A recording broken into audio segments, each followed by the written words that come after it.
Ain't you sick of giving me your money? Oh, it's. Oh. I know he didn't do it, baby. Hold on a second. Whoa. Where you going? No, I'm about to go make these drop offs.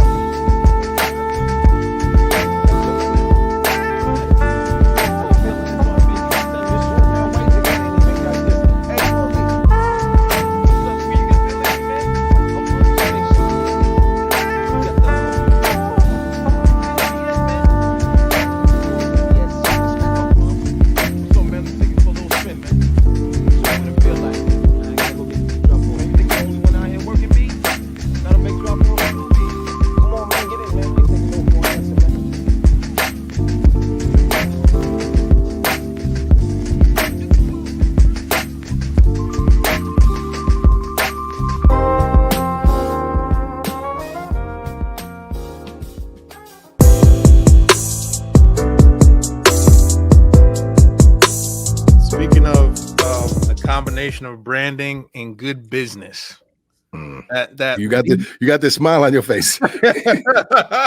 he's like, where are we going with this? That leads me to your newest venture, Seek Death, which has a number of different facets to it, all which I don't quite understand yet, but I know that there's a story, and I know that I feel like this will bring a lot of things that we talked about all together. So can you dive into what Seek Death is, what it stands for, and why you decided to go in this new direction? Well, it's really started with me wanting to brand myself for once. It's really simple to brand everybody else. It's so simple. It's so simple. It's like it's easy to clean someone else's house. It's easy to give other people advice. It's hard to give yourself advice. So it took me a minute to figure out how I wanted to brand myself. And then for the first time coming out with my own website and doing my own thing. And it was like, okay. And I used this term like one of my first years as the gym owner. I was like, man, you got to go get it, man. You got to be willing to die in that ring. You got to the chances are you're probably not going to die fighting in a controlled setting, but it does happen. And so, but you got to be willing to go there. To me, it's like, make the choice. The worst thing that can happen in that ring is I can walk out crippled or dead.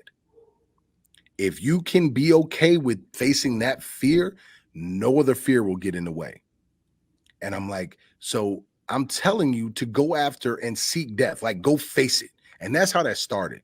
And then it sort of grew from there more and more. And then my girl, she wasn't my girl at the time, but she made a hoodie and it says Seek Death on it because that was my quote. And I was like, man, what does that really mean to me though? Right. Like, what is, I started wanting to dive deeper in that because I wanted to explain it more, like why. And all I could say is like, at that time is like, push yourself past your limits. Like if we go through a metamorphosis like a butterfly, every time we read a book, we gain knowledge. Every time we go through an experience, we gain knowledge. Anytime we do something, if you go work out, we gain knowledge. But most of the time, especially at our age, in order for that knowledge to stick, there has to be some pain. There has to be something. It has to be meaningful. It has to touch something. When they say it's hard to teach an old dog new tricks, that's true because we're not willing to face that pain. And so coming back from injuries, doing certain things, it was like, in order to do those things, I had to put my body and my mind through so many pains and pain, so many different painful situations. And it was like, okay, so seek death to me just means killing off the older version of yourself. And so it's like, and it became a thing in my gym. You come to my gym, you will leave a new person every single time that I push you to your limit. Now, I won't do that all the time, but there will be times where I'm like, today's hell. We're going to hell today, and you're about to die. And so you might be that if you could only do 10 push-ups, you're going to give me 11. And it might be the worst thing in the world. It might make you cry, it might make you throw up, but you're giving me that one more. And when you do that over and over again, it's like crazy. I have a thing that is written up. I don't have it memorized, so if it's cool, I'll just read it. Yeah, word. Okay. Word. Yeah. Okay, seek death.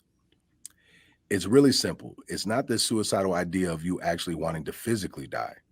It's seeking metaphorical death. It's seeking the death of your limitations. It's seeking the death of your limited self and the death of your limiting beliefs. It's the idea of pushing yourself through the uncomfortable and getting to the point where you don't feel physically or mentally capable of doing more than you are doing. And then to seek death means you push yourself past that point. And in doing that, you discover that what you thought was your limit was really just a stepping stone, and you discover new capabilities within yourself. And the idea is that you do that not once, but you do that for your entire life. You keep doing that and you keep pushing and you keep growing. So it's like, it sounds morbid, but when you really think about it, if you want to lose weight, if you want to get chiseled, like if you're trying to like be toned, do you know how much pain you got to go through in order to get that? Yeah. The sacrifices you have to make, eating wise, time wise. If you want to do something with your life, if you want to become something in music, you might have to sell your house, sleep on a couch, and just tough that shit out and go work at Blockbuster. Like, so what? Preach. And so all I know is that my entire life I've been doing this. But, and like Dash, like I was telling you, I used to seek death in the most negative way. Like, I remember plain as day getting told, do not slap this person, you're gonna get jumped. And they had me surrounded, and I still slapped this dude because I didn't care. I didn't care if I lived or died. I was going through so much shit in my house. Like my stepdad, like the first time I got called the N-word was by my stepfather. It didn't even register. Like that's how easy it just flew off the tongue. I knew more about sex before I was 10 than most people their whole lives. So there's no pain that somebody could inflict on me that I already wasn't dealing with. And so being reckless on the streets, I didn't care. So when someone pulled a bat and wanted to fight, I took that bat on my elbow, on my head, and still stomped them because that was the only way I knew how to win. I didn't like school. I just went because I had to, but it didn't make sense to me that I was learning things that I didn't, in my mind, I was not going to be able to use the rest of my life. You're teaching me about something that I don't care about.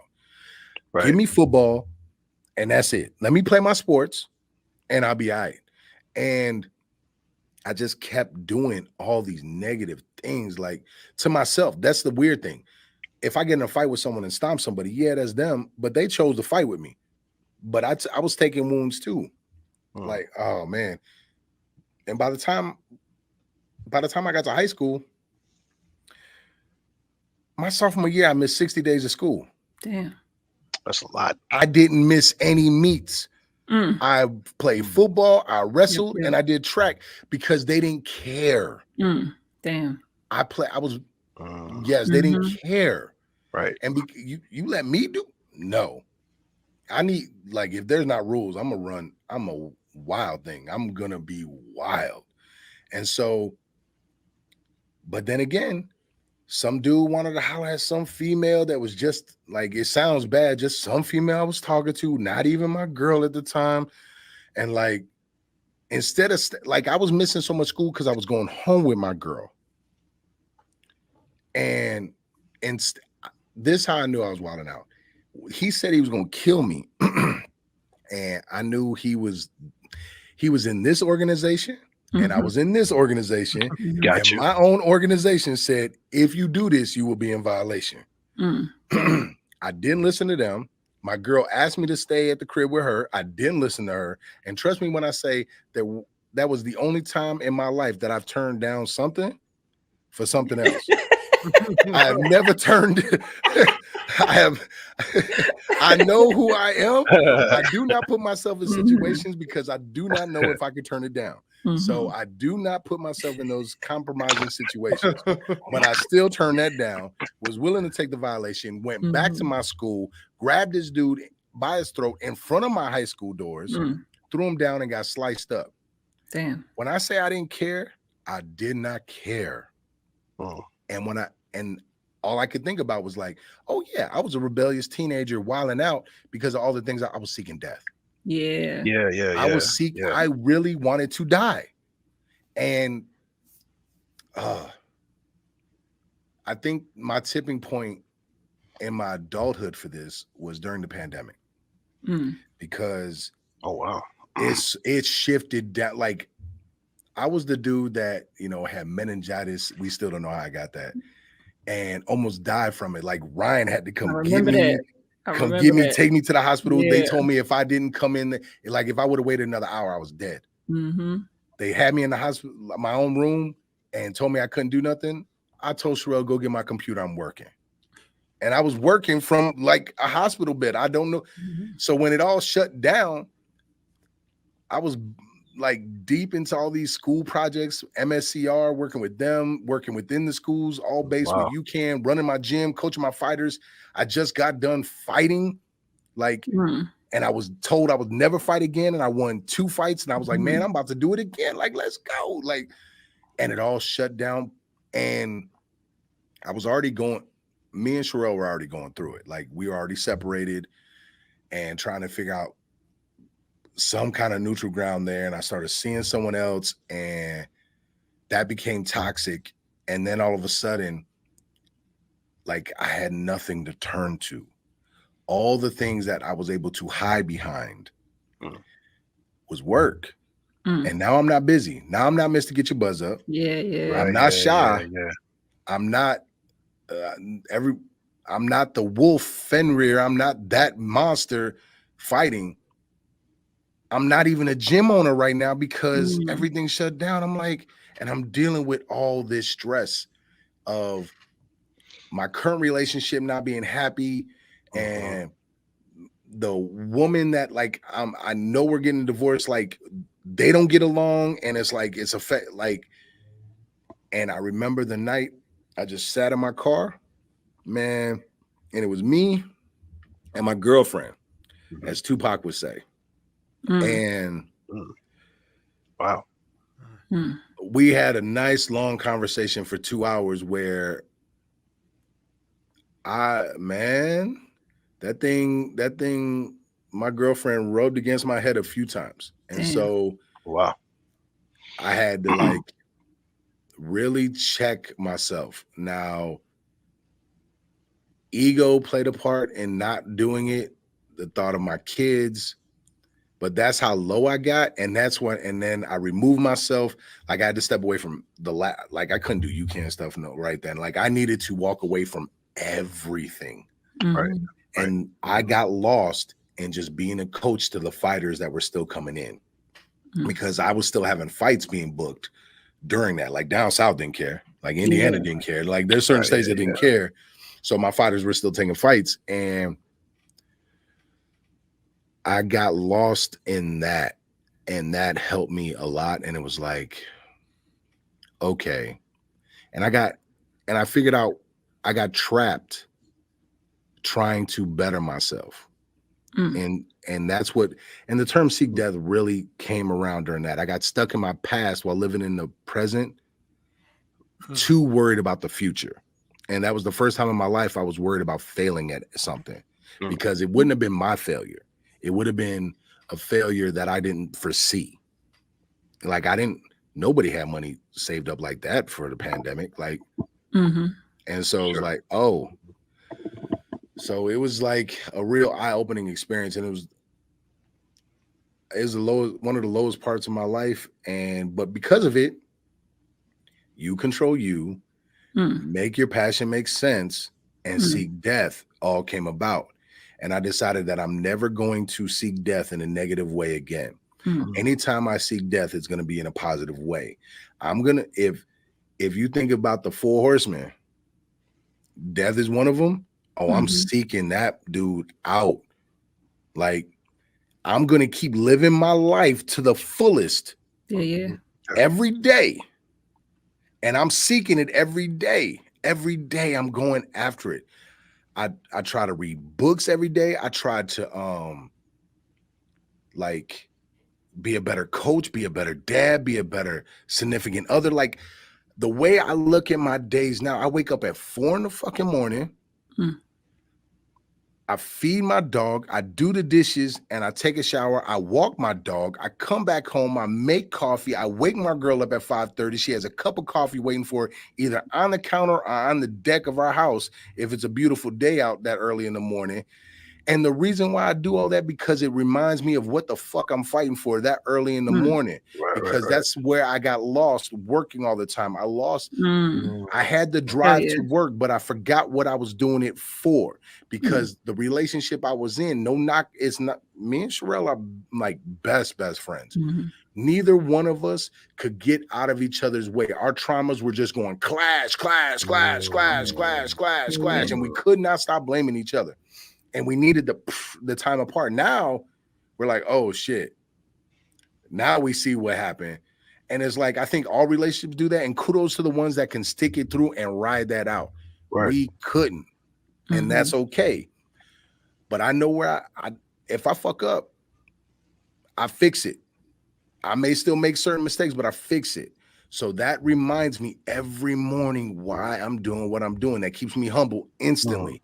I say my prayers. Now, I don't believe in God probably the same way other people do. I have been parts of many religions. I've studied many religions. My thing is, I still have to pray to God, because regardless, I have to be humble enough to pray to something bigger than me. I understand it as that. So I pray and I say my gratitudes, and it keeps me humble early in the fucking morning. So, and it keeps my brainstem from taking over my mind and telling me all the things that I'm not, and allows me to focus on all the things that I am. Then I take my happy ass to work. I clean my goddamn gym, and then I'm ready to teach class. Oh, usually by 10 or 11 o'clock in the morning, I've already worked a full day. Right. I've worked a full day. Now it's time to go home, have some lunch, do some housework or do some computer work, work it out. Like either I'm going to hang out with my son, or my son is coming to the gym, or he's coming to the house to be with the dog. And then I take my happy ass back to work, and life is good. And so it's every day is seeking death. It's just a different version of seeking death now. And as far as I know, you asked me about the new business. That's to me, that's the whole business though. That is like it for me. Yeah. So like I have shirts at the gym and hoodies at the gym that say seek death. It was a no-brainer. It was like, look, I'm not starting a cult. I'm just starting a philosophy. Right. Because we're not going to do nothing crazy. I want all my students to be wolves and be a part of my pack. My pack is strong. But when you're not here, you got your own pack. Go lead your own pack. And walk out of here with confidence, knowing that you can lead your own pack. That's seeking death. Like if you're not happy with your life, change that. Like I had to learn how to communicate better within a relationship. Let me study some books. Let me learn from some of these men. Let me learn from some of these women. Let me learn how to do this better, because I'm having certain responses that maybe work with Sherelle that ain't working right now. So let me learn how to better check myself and be a better leader. And then I want to learn how to do money better. Let me read this. I'm seeking death every time I do that. Man, I want to learn a new language. Well, let me start learning this. And it's like, for me, seeking death is also passing on generational wealth to my kids, but it's not wealth in the finances, because I can't guarantee I'm going to be a 7-figure dude. That may not happen in my lifetime. But my daughter's already reading Rich Dad, Poor Dad. And I made sure to teach her boyfriend that she's been with for the last 4 years, and they're talking about getting a place. Hey, why is my daughter going to get Starbucks? She ain't gonna listen to her pops like that. You might want to put a hold on that, because if you're talking about getting a place, you can buy a coffee maker, some coffee, and make it yourself, and it's gonna be way cheaper. And you might want to start thinking about that stuff, because as I told him, yeah, I'm dad, but you're the man she's choosing to listen to now. And you wanted that role, you got that role, so you gonna learn from me. because I can only give her so much because she's been getting it her whole life. So she'll hear it, but that's how it be, man. Once they get a certain age, they just kind of, you know what I'm saying? They grown. So there's a couple things you dropped in there, man. I think they're just phenomenal. That your story reminds me of one of my favorite books of all time. It's by David Goggins. It's called Can't Hurt Me. Oh yeah, and I love that book. Just like listening to you, I never knew, man. And second of all, I'm glad that you are here to be with us to share those jewels. And thirdly, I think you're the only person that can say God and curse at the same time, and it sounds cool as hell. I mean, so thank you it's because me and God, we have a real relationship. Yeah, me that's what it is. You have a real relationship with someone. Talks like man, my mom will say she's a witch, like, and so her family really like they do tarot readings. Like my mom was like that. I'm cracking up. Why are we sitting up here as big stereotypes? Yeah, man. But let me not front. I got tarot cards on my desk. I'm evil with those things. And so, but you know, of course, having friends.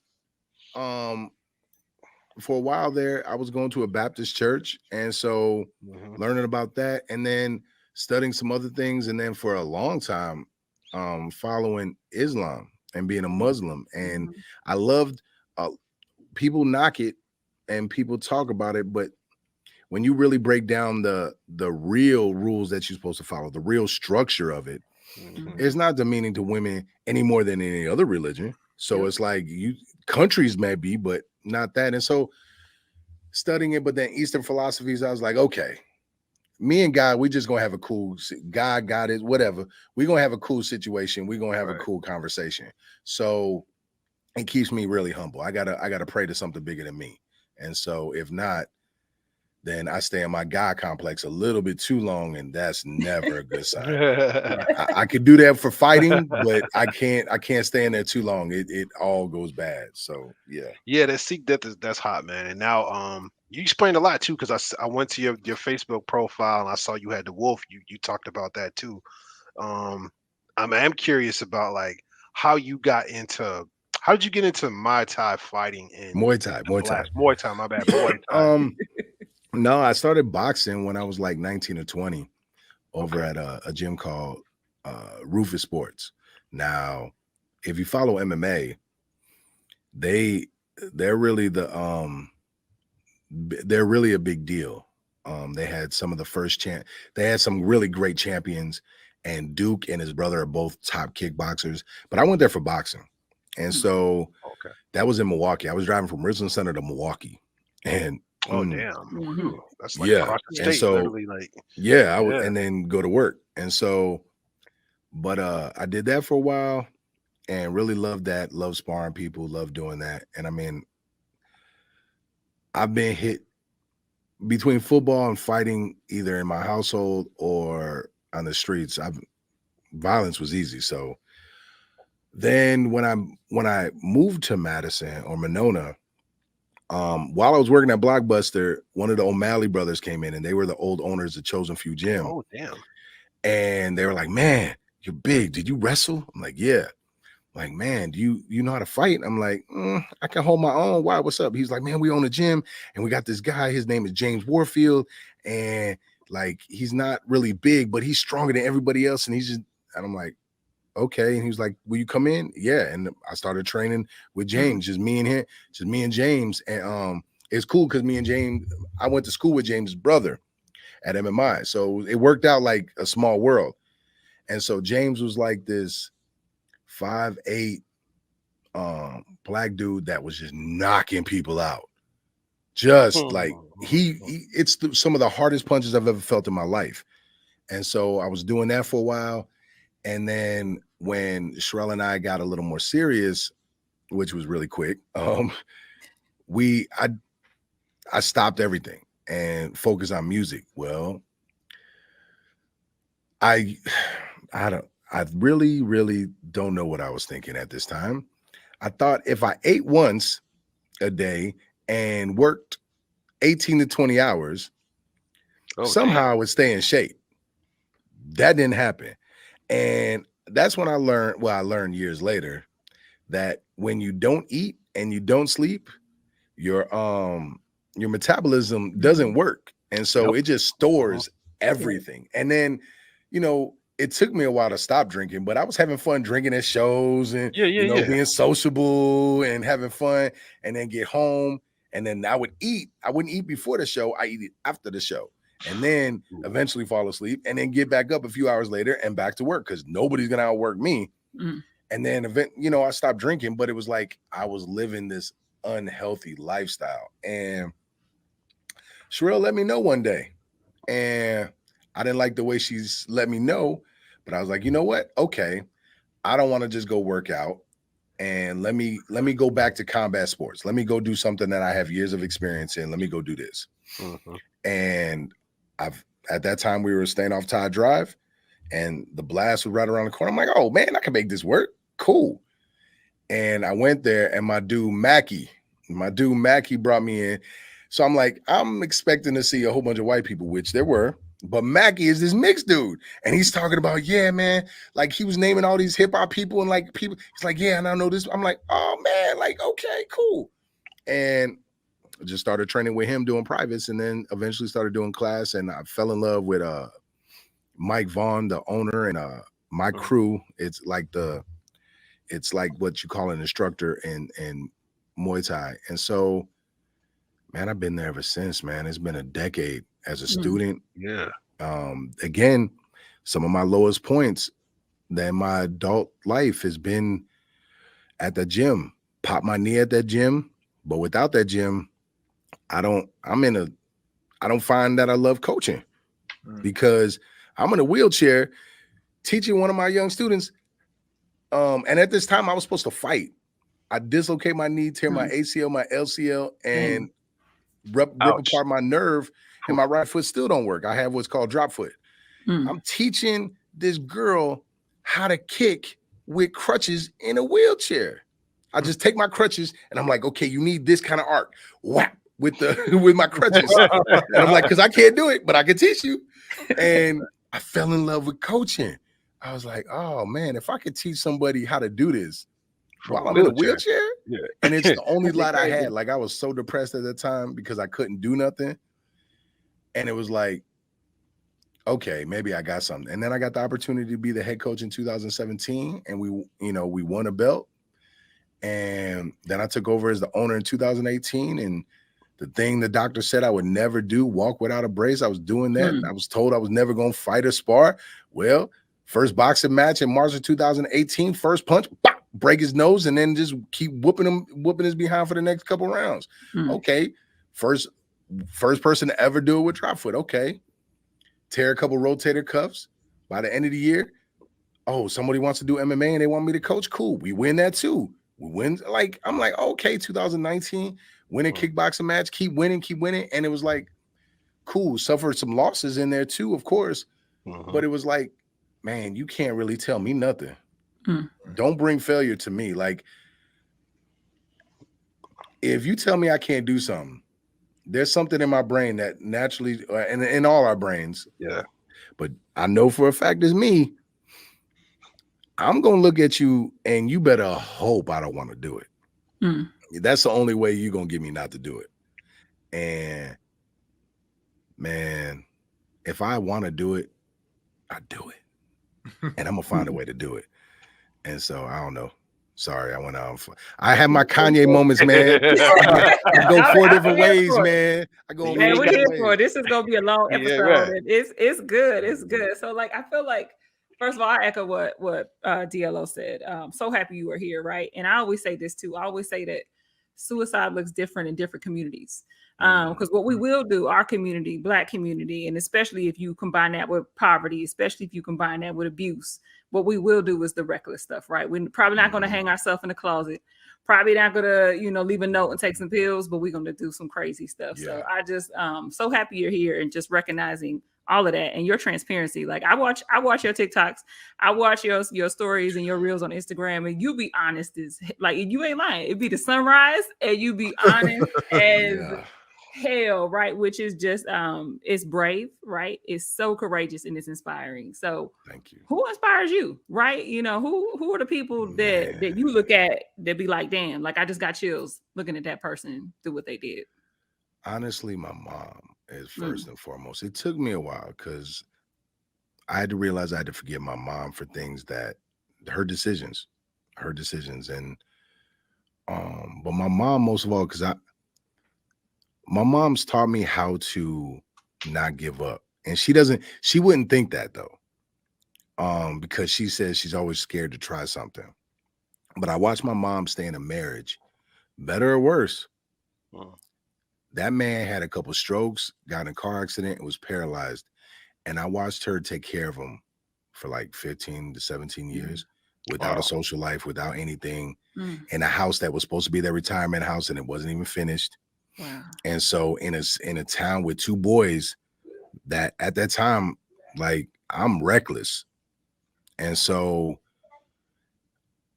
like my mom first and foremost is my greatest inspiration because like I don't know how she did it. Like I'm about to be 42. My pops wasn't around. So having a mixed kid and my dad isn't around, and she told my stepfather, like, just move me to an area where it's diverse for him. Without moving to that kind of area, I don't grow up with my brothers. And like I have more than one dad. Like their pops are my pops. And so my mom first and foremost.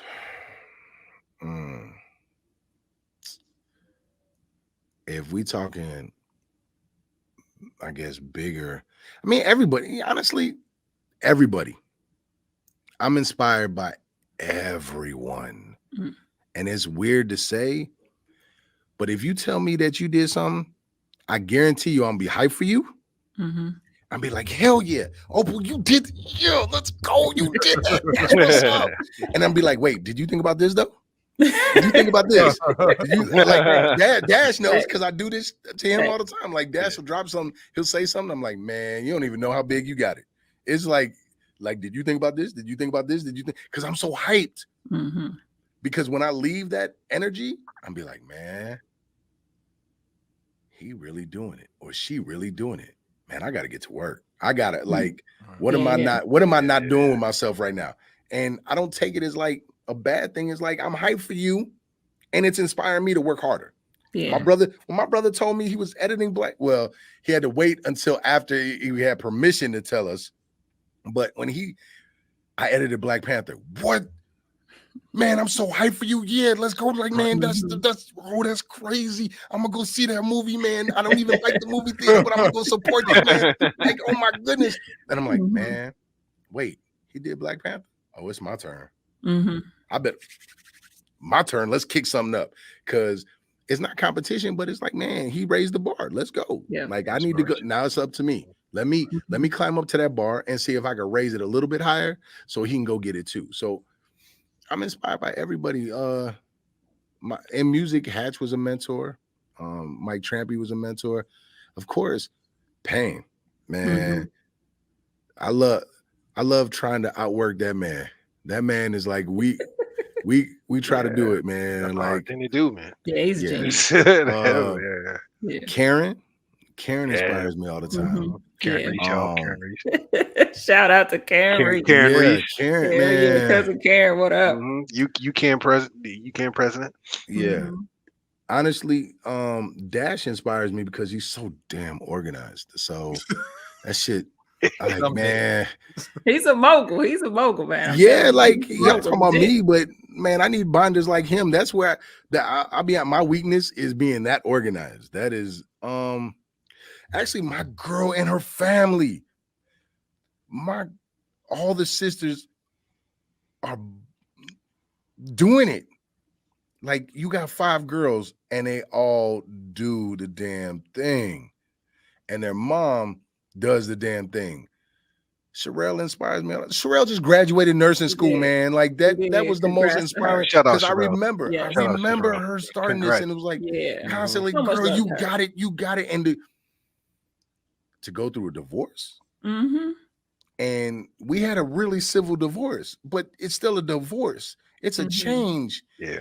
Like my kids inspire me, man. Like authors inspire me all the time. David Goggins is definitely a dope inspiration. And he's probably, him and Deion Sanders made it easier for me to talk. Cause I never talked about my life. Like I didn't share because I was like, man, I'm soft. I ain't sharing. And so that's how I looked at it anyway. I didn't care if other people shared, but I wasn't sharing. And then listening to people have similar stories, like you said, David Goggins, like, I didn't deal with the weight issue till I got bigger, or until I got, that's funny, until I got older. Until I got older. But definitely dealing with racism in my own house, dealing with sexual and physical abuse and that trauma. And then like Sherelle knew how close it came during the pandemic. Like I made her take my girlfriend for a little while, like to make sure that I was like, to make sure I was good. Yeah. But hearing Deion talk about it, that was like, oh, and more people started talking about it. I was like, oh, I'm not the only one. Okay. Kobe Bryant. Now that I'm thinking about it, Kobe being like Michael Jordan. I'm from Chicago, so I love the Bulls. But I didn't get to understand Michael Jordan's journey until later. But Kobe, everything was documented. And then I read this book called Relentless by Tim Grover. I recommend it, by the way. He broke. That was the next question. He broke down. He broke down some different groups. He called it what do you call it? The cooler, cleaner, and closer. Not in that order. So the cooler is the person that show up every day for the check, right? And NBA terms, they'll show up. They're cool. They made it to the league. They're happy. The closer is like that person that will shoot that game-winning shot. You just got to give them the ball. The Steve Kerrs, the John Paxson. But the cleaner, that cleaner is a dog. That's the Kobe Bryants. That's the Michael Jordans that get obsessed with being great and just want to get better and better. And they're the ones that are going to put the closer in that position to close out the game. They don't have any excuses. They don't have it's, I'm going to kill you and you just going to take it. Right. I don't need to watch game film on you. I need to watch game film on me so I can see how I can be better, because what you do does not matter. It's what I do that matters. And so that book and understanding Kobe Bryant's mind, and I'm like, it was the first time I seen somebody that had a drive like me, like someone that was willing to sacrifice everything. Like at that time, I walked away from a marriage because like, I don't put it on, I filed the divorce, and it was like, I chose me and what I was doing over everything else, and nothing was going to stop me from that. That was my vision right then. If you were in the way and didn't, I was going to work, and I was going to make this gym a success. And I'm going down in the Hall of Fame as the greatest that's ever done it, or the greatest that I could ever do it. That is my vision. And so to see somebody else have that kind of drive and talk about it, his Black Mamba side is like what I call my wolf side. That side that, and I call it Fenrir for a reason, because in Norse mythology, it took some special chains to hold this wolf down. But when he eventually broke out, he engulfed everything. Hey, pause, hold on. So North mythology. Wait. Did I say that right? Norse, Vikings. Mikes. Okay. All Vikings. right. Vikings. Oh, okay. Like, man, I study it, man. I love Vikings. In high school, I loved like Greek gods and things. I love learning about things like that because it all comes from somewhere.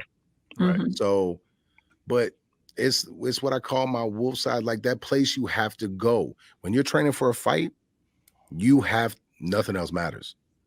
Like it's 100% on your brain, even when you don't want it to be. And so you want to go spend time with your family, and you do, but it's not the same. It's not the same because it's like during the basketball season, you want to play ball, and you go home, but it's probably not the same as the off season. And so it was like being focused on one thing and then being 100% in the moment. You've heard him and Michael Jordan talk about, like, I didn't care, miss. I got another shot. What I'm worried about a miss. Well, it's like that for a fight. I was 100% in the moment in the ring. You put me in a ring, I'll be in the moment.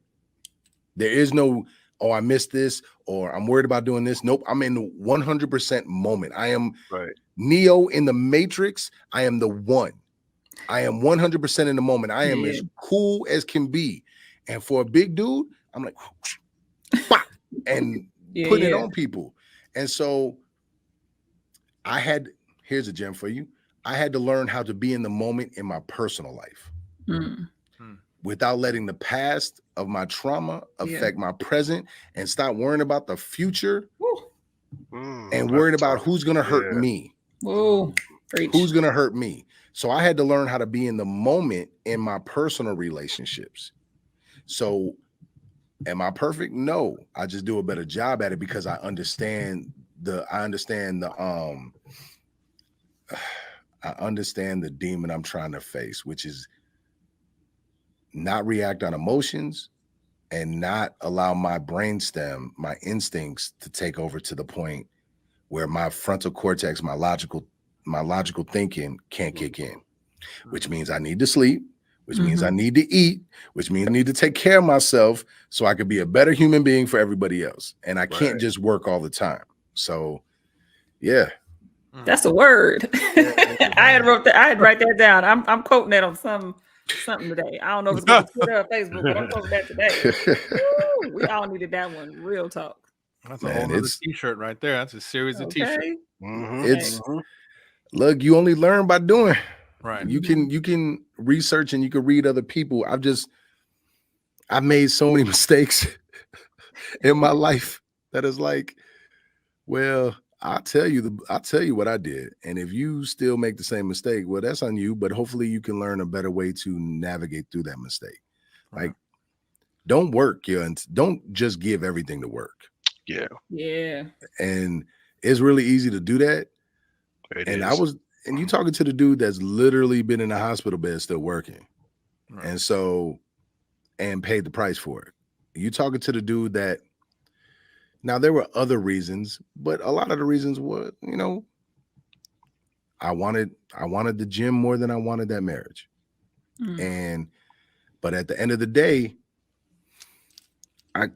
who said the pandemic was going to stop? I could have lost the gym and then I had nothing. Right. And so I'm blessed that her and Kiara's mom, Amber, they rock with me. And we have a very abnormal family structure, but family's everything, man. Like, I had to learn that. I had to relearn that.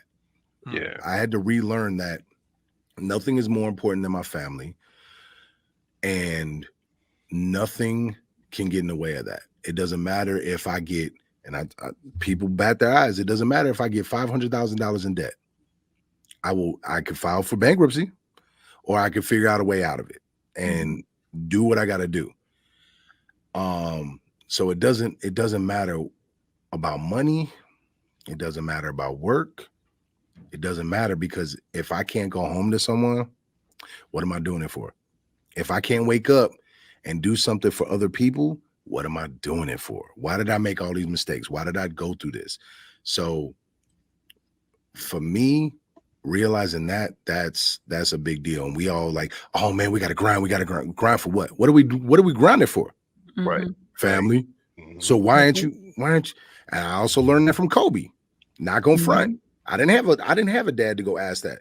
I learned that from Kobe, hearing that man say, yeah, I train 3 or 4 times a day, but I make sure I'm home at this time and at home. I'm like, oh man, what's my excuse? I ain't got no excuse because he's like one of the goats. What's my excuse?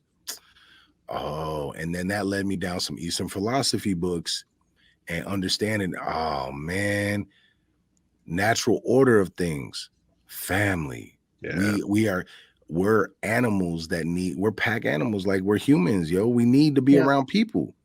So make sure I see my daughter every day. I'm blessed that she works with me. I see my son a lot, not as much as I want, but that's mainly on me. The days that I can't go see him are the days that I train my fighters. But he's at the gym with me, or he's at my house with the dogs, and it's cool because he helps me do housework. I'm teaching this man how to use hammers and all these tools, and I'm teaching him in a way that I wasn't taught. And so it's like, so, and like, I don't know. I know I'm going on another tangent. I'm sorry, but it's family, man. Like, before I talk about any books, if there's one thing that someone could take from this out of everything else, pardon my language, fuck the money. Fuck the money, fuck the fame, fuck it all. Because when I wanted to call it a day, the only reason I didn't is because of my kids. That's real. My family means everything. My daughter turned 18 and she wanted to go out to eat at this restaurant in order.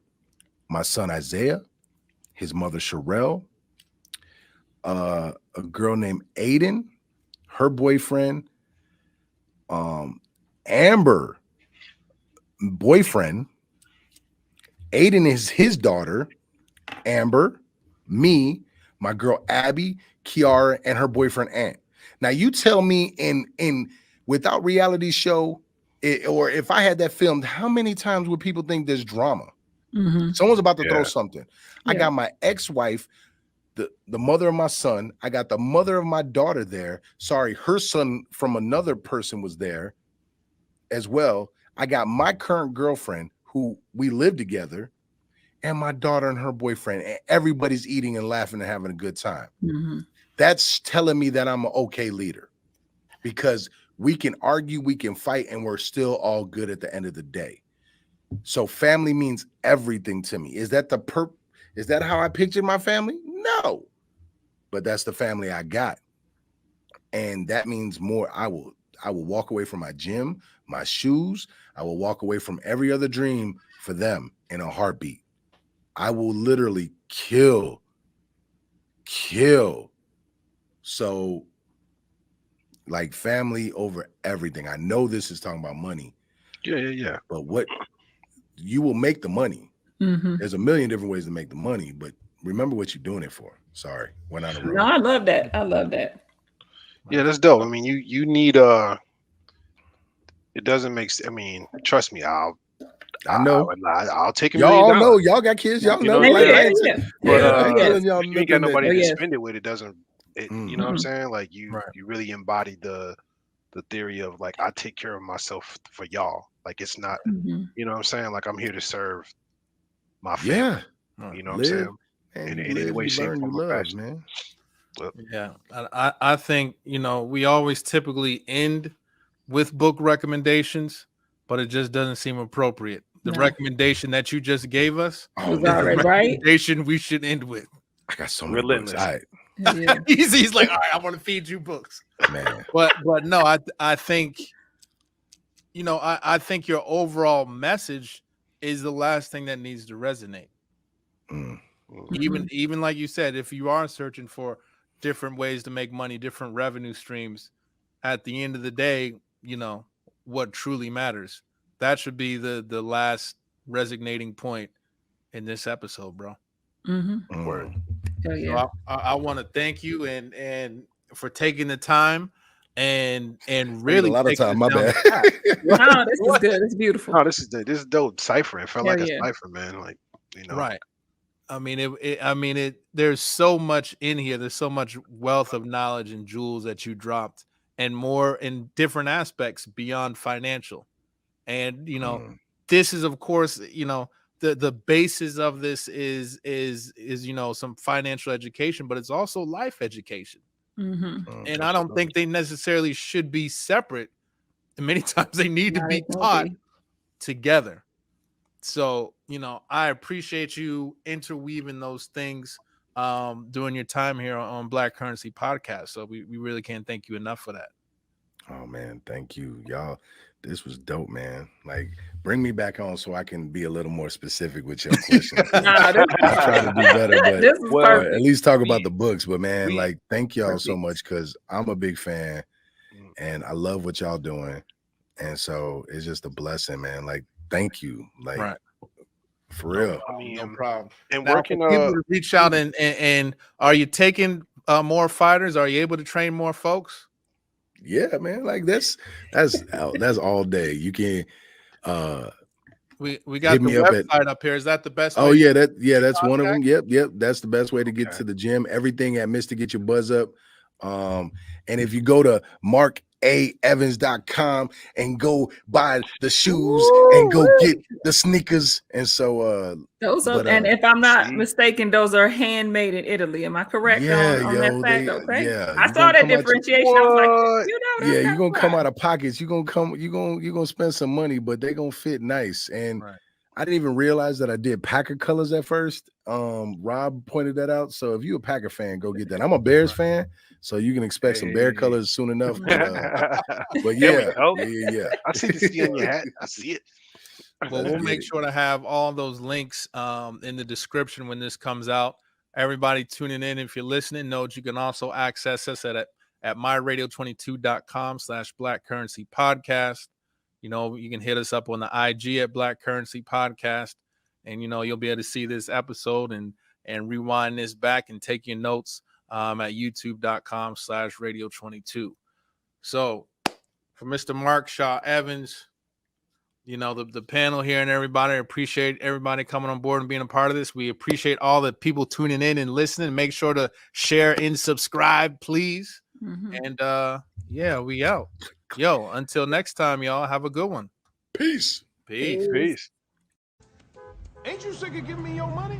I know he didn't do it, baby. Whoa, where you going? No, I'm about to go make these drop balls.